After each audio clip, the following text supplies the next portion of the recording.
One thing I've come to appreciate over the last decade is that improving the lives of boys and young men of color is bigger than any one person or group of people.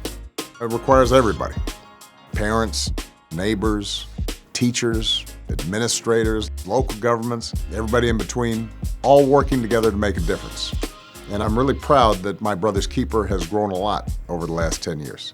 Right now, over 100 communities are part of the MBK Leadership Network, and the impact has been pretty amazing.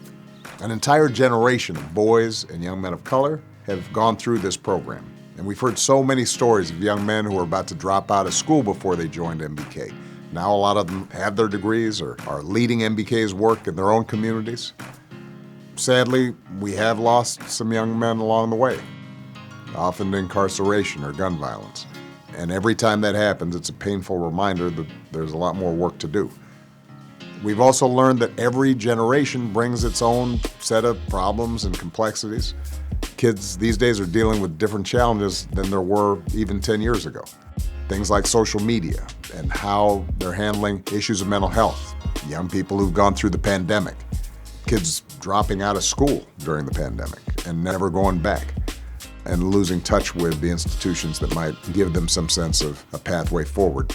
But, instead of seeing all these new challenges as an insurmountable hurdle, we think of it as an opportunity to listen and get to know young people, figure out what they need. Most of all, to let them know that they matter.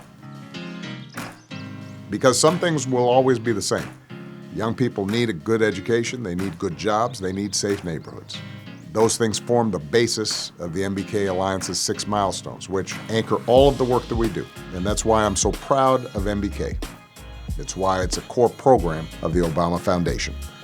We are going to continue in this work to make sure that boys of color know that somebody is thinking about them, cares about them, believes in them, and that we're also sending a message to the broader society that if we invest in this incredible resource, that's not just good for those individual young men.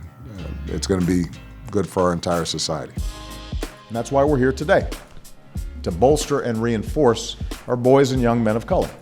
And we're committed to building on what works, and we call it My Brother's Keeper.